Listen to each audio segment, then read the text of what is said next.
Ayan mga lods, yung motor natin na kinapitan natin nung gabi ng yan, napalitan natin ng bagong gulong. Ayan siya.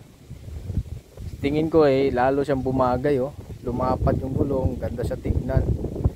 Lalong pumugi yung ating Gixxer 250 dahil sa malapad na gulong. Hindi gaya nung una nung pinalitan natin na 150. Ito maganda na talaga siya. Tsaka lalong pumugi, no? Naging brusko ang motor natin. 70/70. Ayan siya.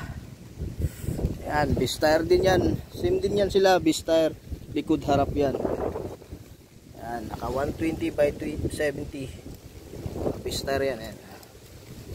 Ayan. Pugi, diba? Lapad,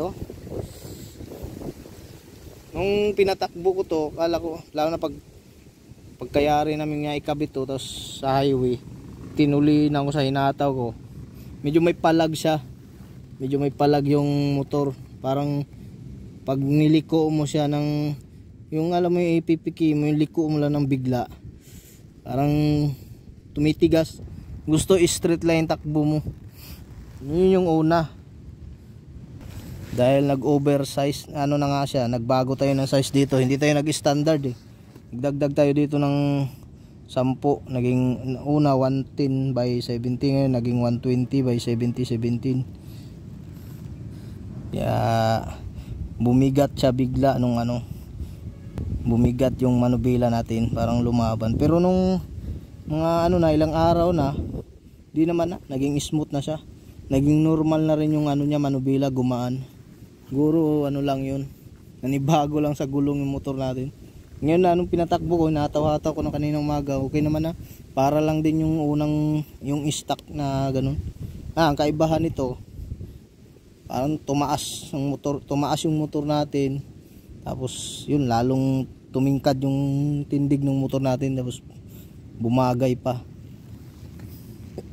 Ang komento naman ng iba, sasagi daw yung gulong natin dito sa harap. Pero alam ko kasi hindi sasagi, kasi itong Gixxer, itong kagandahan ng Gixxer na 250, ang lawak ng tapaludo niya, ang laki ng clearance. Kahit isuksok natin yung daliri natin, hindi siya pasok talaga. Ang laki ng clearance. Yun ang kagandahan ng Gixxer na to, kasi ang lawak ng tapaludo niya, hindi talaga sasagi. Kahit dito sa likod, ayan, lawak ang laki pa rin ng space. Kaya hindi talaga siya hindi siya dumidikit, lawak. Kasya pa yung daliri natin,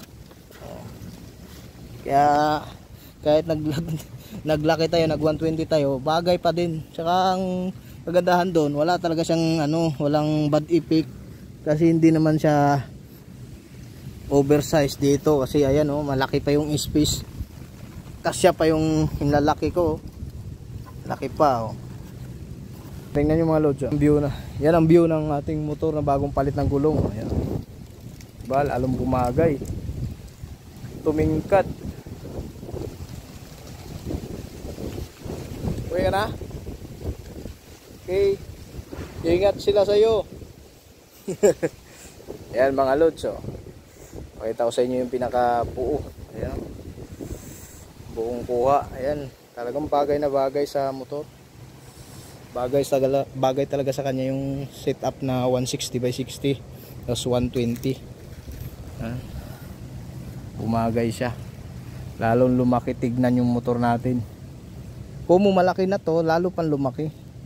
Nagmumukha siyang 400cc na inky, ganun. Kasi ganito, lalong lumaki siya. Bagay na bagay. Ayan siya mga lods. Puging-pugi, di ba? Kahit saang anggulo pag tignan mo, talagang lalong gumagwapo talaga ang motor pag malaki ang gulong. Yan nagmumukha siya talagang kala mo siya big bike na talaga, na 4 cylinder o kaya yung NK 400, parang ganun na siya kalaki, ganun na kabrusko, dahil nga sa gulong. Lalong tumingkad yung motor natin, tumaas yung tayo.